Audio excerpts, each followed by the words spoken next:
d'entrée et bienvenue au Jardin des Marais.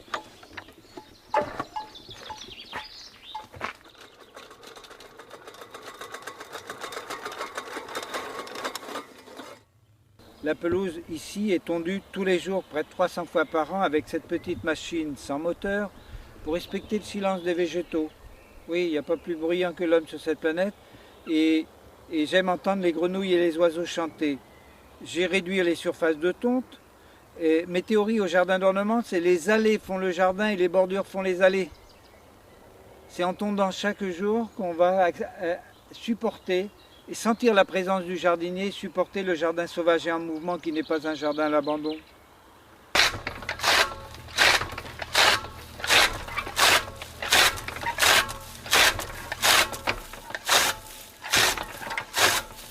Voilà cette merveilleuse machine, le hache-paille.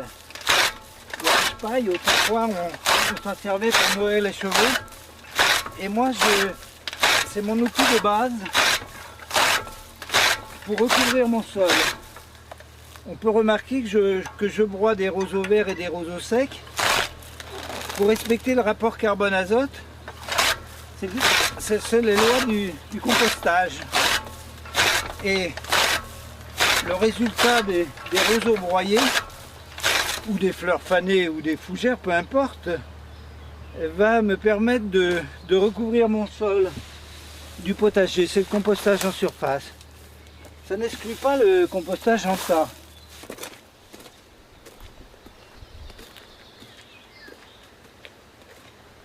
Le principe est toujours le même. Le sol ne doit jamais être nu. Un sol nu, c'est comme si on vous enlevait l'épiderme, on vous mettait à bronzer au soleil. Alors en ville, vous avez dans les jardineries des matériaux dans le commerce. Paillettes de lin, mulcao, écorce de pin même ou de peuplier, je ne sais quoi. Mais enfin bon, vous avez aussi les feuilles mortes, les tontes de gazon, ou celles de vos voisins qui s'en vont encombrer les déchetteries avec. Et puis, si vous avez une voiture, vous pouvez aller dans la campagne, trouver des fougères, des matériaux, et sur les déchetteries, les plateformes des déchetteries qui recyclent et qui redonnent à petit prix ou même gratuitement des végétaux pour ne pas laisser votre sol nu.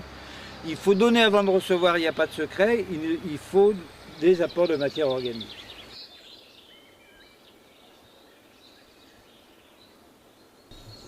Donc ce jardin est cultivé en bio depuis 1975. On ne voit pas l'intérêt de s'empoisonner à domicile et notre première démarche était le potager, puisque par souci d'économie et par démarche politique bien sûr. Jardiner bio c'est simple, il suffit de refuser les molécules de synthèse, mais c'est surtout jardiner de concert avec la nature, avec elle mais pas contre elle, et s'allier des auxiliaires. Alors les auxiliaires les plus célèbres bien sûr, le hérisson, l'orvet, la couleuvre, le crapaud. Ici pas d'animaux nuisibles, même la taupe c'est un merveilleux petit laboureur. Pas de mauvaises herbes non plus, je détiens toutes les pestes végétales, et les herbes au mauvais endroit sûrement, mais il ne faut pas chercher la petite bête. Ne faites pas comme font la plupart des gens qui savent à peine reconnaître un poireau d'une carotte et ont de quoi vous démolir des hectares de faune et de flore. Alors la bonne terre de potager, ça existe. Un petit potager vaut un grand vilain. Hein. On a intérêt à le faire le plus près possible de sa cuisine. Et la bonne terre de potager, ça existe, il faut s'en rapprocher, mais il n'y a pas de mauvaise terre, c'est les jardiniers qu'il faut mettre en cause. C'est un tiers d'argile, un tiers de sable, un tiers d'humus. Et ici, c'est une terre tourbeuse, une terre légère, je fais l'inverse, je rajoute de l'argile pour alourdir mon sol. Mais les terres argileuses, celles dont tout le monde se plaint, sont les terres les plus généreuses. Celles qui font les plus beaux légumes, celles qui conservent le plus longtemps l'eau. Il est plus aisé d'alléger un sol lourd que d'alourdir un sol léger. Comment faire pour alléger un sol lourd? Eh bien, il faut donner avant de recevoir par des apports de matière organique, justement. C'est la reproduction fidèle de la forêt. C'est tout simple, jardiner. Dans la forêt, c'est un livre ouvert. Eh bien, la forêt, le sol n'est jamais nu. Personne n'arrose une forêt, personne la bêche, personne n'enfuit la matière organique. Et la forêt, c'est bien autre chose que nos faillis légumes, nos roseaux vivaces. Que ça soit au potager ou au jardin d'ornement, toujours le même principe, jamais de sol nu. Et retourner la terre, ça fait mal au dos, ça fout tout à l'envers. C'est comme si vous alliez vous mettre la tête dans le bassin et poisson rouge sur la pelouse. Ici, on ne retourne jamais le sol. Mais je n'ai pas dit qu'on ne le travaillait pas. Alors venez voir, je vais vous faire voir comment je travaille le sol. Justement, le choix des outils a beaucoup d'importance. La fourche-bêche, qui est un outil universel, eh bien, à la fourche-bêche, quand je fais l'équivalent du bêchage, je fais simplement ce geste-là. Alors, je ne suis pas très convaincant parce que j'ai une terre si légère, mais quand je veux convaincre quelqu'un, je me mets dans l'allée. C'est une allée remblayée de terre argileuse, beaucoup plus compacte. Et ça, c'est l'équivalent du bêchage. Et quand on va aller plus vite, si on va aller plus vite, eh bien, vous avez la grelinette. La grelinette, mais il faut savoir la choisir. À 3 dents, à 4 dents ou à 5 dents, on la choisit en fonction de la nature du sol ou en fonction de ses biscottos, bien sûr. Pour une femme, dans un sol lourd, un sol argileux, on choisira simplement une 3 dents, ce sera largement suffisant. Voilà le travail à la grelinette, même principe, jamais de sol retourné. Alors pourquoi ne pas retourner le sol? Eh bien tout simplement parce que le sol n'est pas un support, c'est toute une organisation. Et vous avez 1 gramme de terre, c'est 1 milliard de micro-organismes. Ça grouille de vie sur cette terre. Eh bien, ceux qui vivent avec de l'oxygène comme nous, les aérobies. En dessous, les anaérobies, ceux qui vivent avec peu d'oxygène ou pas d'oxygène, doivent rester en milieu anaérobie. Et si vous retournez le sol, c'est comme si ça fait mal aux deux, c'est comme si vous allez vous mettre la tête dans le bassin, les poissons rouges sur la pelouse. Ici, on ne retourne jamais le sol et on n'enfouit jamais la matière organique en profondeur. Si on enfouissait la matière organique en profondeur, on va créer des problèmes, des anomalies.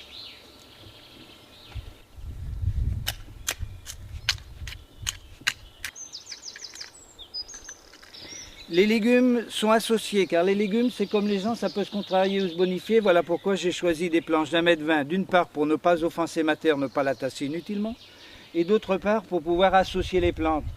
Il y a des scorsonnaires dans le milieu, des petits pois qui fixent l'azote de l'air, donc qui améliorent le sol, et en premier plan, des salades qui ne prendront pas trop de place.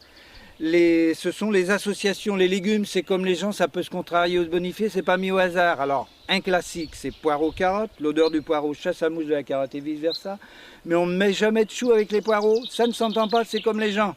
Il y en a qui se contredisent et d'autres qui se bonifient.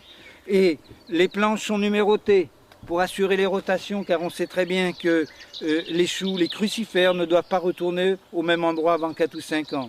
2 fois par an, il faut absolument faire un plan de son jardin pour ne pas remettre la même chose au même endroit. Et on reprend ces plans des années précédentes pour voir là où on va pouvoir mettre les crucifères. Donc les rotations, les associations, la couverture du sol et le travail du sol en douceur pour ne pas intervertir les couches. Et les fleurs, pour l'instant c'est pas très fleuri puisqu'on est au début du printemps, et on est en pleine période des saints de glace. Mais les fleurs sont là pour le plaisir des yeux, mellifères, médicinales et plantes de compagne. Donc un potager doit devenir un jardin d'ornement, toujours de la bourrache, toujours du calendula, toujours de la camomille, toujours et quelques autres qui se ressèment de ci, de là. Si elles ont la malchance de se ressemer à l'intérieur d'une planche, elles seront désherbées ou repiquées en bordure pour ne pas compromettre la croissance des légumes, puisque l'intérêt c'est quand même avant tout d'avoir des légumes. Mais un potager doit devenir un jardin d'ornement. Au jardin comme dans la vie, tout est permis à condition de ne pas gêner ses voisins. D'un jardin d'ornement, vous voulez le transformer en potager? C'est possible, devant un rosier, il n'y a pas de légumes qui poussent à l'ombre, mettez un pied de courgette.